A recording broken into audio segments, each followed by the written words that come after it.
SSC, for BPSC sub inspector, और EDO और SSC CGL. This revolt of 1857 under modern history is the most important chapter, and for this we are going to practice 50 plus sure shot questions. The first question is, which of the following was the immediate cause of the revolt of 1857? So the correct answer is introduction of the Enfield rifle. Whereas annexation of Awadh is also the one of the cause, but this is not the immediate cause. Introduction of Enfield rifle is the immediate cause. This is the political cause. And discontent among sepoys is also one of the cause, but this is not the immediate cause. Our second question is, who was the Governor General of India during the revolt of 1857? So the correct answer is Lord Canning. Which of the following acts legalized the doctrine of lapse? The correct answer is none of the above. Doctrine of lapse was not a policy, it's an act. The annexation of which state became the most emotional issue among Indian soldiers leading to the revolt? This is none other than Awadh. Which social reform introduction by the British caused resentment among Orthodox Indians? तो guys सारा का सारा religious causes, जो भी window remarriage था या evolution of city था या फीमेल एजुकेशन था, ये सारे के सारे कॉजेस जो थे रिसेंटमेंट का कारण बना हुआ था, और सही आंसर है और देखो the introduction of the Enfield rifle angered Indian soldiers because. तो जो मेन गुस्सा का कारण यही था कि उसमें जो कार्ट्रिजेस यूज़ किए जाते थे उस पर जो ग्रीस किया जाता था तो काऊ और पिग फैट के लिए था. तो पिग फैट जो था मुस्लिम्स में हराम है और काऊ जो है हिंदुओं में सैक्रेड है, पवित्र है. तो मेन जो है इसका आंसर जो हो जाएगा वो हो जाएगा the cartridges where used of cow and pig. Who described the revolt of 1857 as the first war of independence? तो BD सावरकर जो है सबसे पहले इसको फर्स्ट वार ऑफ इंडिपेंडेंस समझते हैं. The economic cause of 1857 revolt was primary due to. तो economic causes है तो देखो सारे का सारा हेवी लैंड रेवेन्यू भी लिया जाता था, डिक्लाइन ऑफ हैंडीक्राफ्ट्स भी था जिसका सीधा ट्रेडर्स को और आर्टिसंस का इम्पैक्ट पड़ा था. ट्रेड और लैंड रेवेन्यू का जमींदार्स और पीजेंट्स पे इम्पैक्ट पड़ा था, इसका भी ट्रेडर्स पे इम्पैक्ट पड़ा था. तो ये सारा का सारा जो इकोनॉमिक कॉजेस में फॉल करता है. अगला क्वेश्चन है सिपाहीज वर प्राइमरी फ्रॉम विच रीजन. तो हम सभी जानते हैं कि सिपाहीज कहाँ से थे. तो अवध और ईस्टर्न यूपी से सबसे ज़्यादा था, इसीलिए इसका जब अवध का एनेक्सेशन हो जाता है तो ये भी one of the immediate causes में काउंट होता है रिवोल्ट ऑफ 1857 की. The general service enlistment act 1856 required Indian soldiers to. ठीक है, तो गाइस ये जो एक्ट लाया गया था जनरल सर्विस एनलिस्टमेंट एक्ट, इसके अकॉर्डिंग ये था कि जब एक बार इस एक्ट को साइन कर दिया जाएगा तो जो भी सिपाहीज थे उसको ओवरसीज कहीं पर भी भेजा जा सकता है, पूरे समुद्र में कहीं पर भी, जिसके लिए सबसे ज़्यादा अपोज हुआ था जस्ट बिकॉज क्योंकि उससे माना जाता था travelling to the sea is losing the caste. अगर क्योंकि सी यात्रा के दौरान ये बहुत 90% से ज़्यादा चांसेस है कि नॉन वेज खाना पड़ेगा. तो इसका सही आंसर आ जाता है serves oversea if required.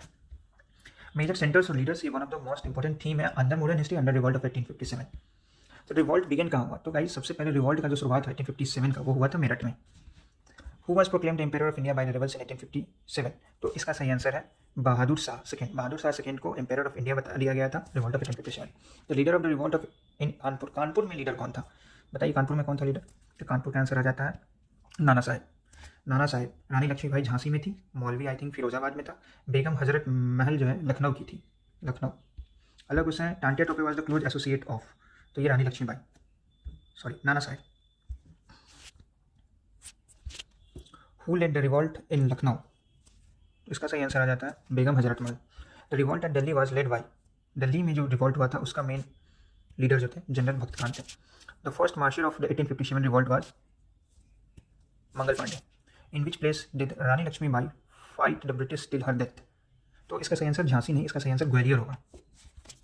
Who led the revolt of Bihar. तो इसका सही आंसर कुंवर सिंह है. Khan Bahadur Khan led the revolt in Bareilly. Maulvi Ahmadullah Shah was associated with which reason.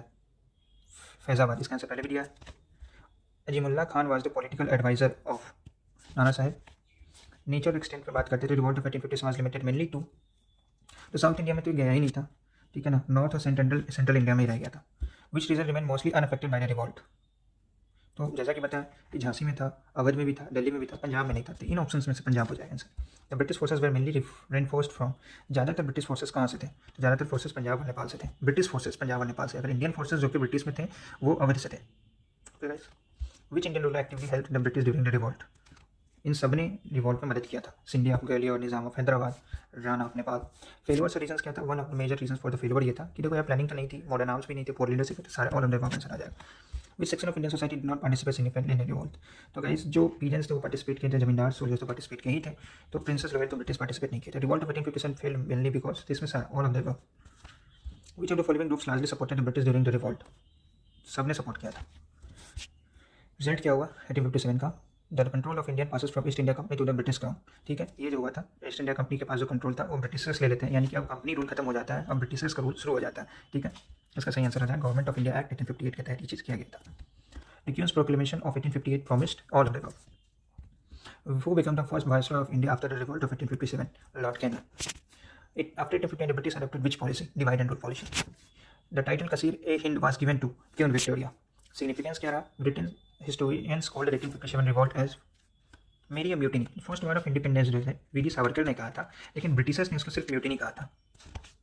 Indian historians like S N Sen describe it as, जैसे कि रिवॉल्ट ऑफ 1857 को वी.डी. सावरकर ने क्या कहा था? First war of independence. Britishers ने क्या कहा था? ब्रिटिशर्स ने सिर्फ म्यूटिनी कहा था, एसन सेन क्या कहा था? Super mutiny with elements of national uprising. Which Indian leader called the revolt national rising? ठीक है, नेशनल राइजिंग किसने कहा था? कार्ल मार्क्स ने कहा था. 1857 वर मोस्ट इंटेंस इन कहाँ था? सबसे ज्यादा गहरा कहा था? तो वो दिल्ली और अवध के रीजन में. Obviously answer one of the outcomes of the revolt is ये जो इसका बोथ ए एंड बी होना चाहिए इसका. Rise of Indian nationalism. ठीक है, और कुछ कंफ्यूजिंग फैक्ट्स आते हैं, जैसे वो capture Bahadur Shah second after the revolt. तो रिवॉल्ट के बाद बहादुर शाह जफर को किसने कैप्चर कर लिया था? तो कैप्टन हॉडसन ने. The last major battle of the revolt was fought at, सबसे लास्ट तो वो है ग्वालियर में, जहाँ पे झांसी की रानी लक्ष्मीबाई ने लड़ा था. Who was hanged at Barrackpore for attacking his officers in March 1857. तो रिवॉल्ट ऑफ 1857 का जब शुरुआत हुआ था तो सबसे पहले बैरकपुर में जो वो ग्रीस गन के यूज़ के लिए लड़ाई हुई थी और आर्मी ने मना कर दिया था. तो वो जो हुआ था बैरकपुर में हुआ था. इसका सही answer Mangal Pandey. Begum Hazrat Mahal took refuge in कहाँ? तो बेगम हजरत महल कहाँ की लीडर थी? तो ये थी लखनऊ की लीडर थी. लड़ाई के बाद इसने रिफ्यूज ले लिया था. कहाँ? तो नेपाल में. 1857 रिवॉल्ट इज कंसिडर्ड अनसक्सेसफुल. क्यों? It lacked coherent ideology and nationalism. It failed to spread uniformly. दोनों आंसर इसका सही है. इसमें कोई नेपाल है. उसके बाद इसका जो आंसर हो जाएगा बोथ ए एंड बी. इससे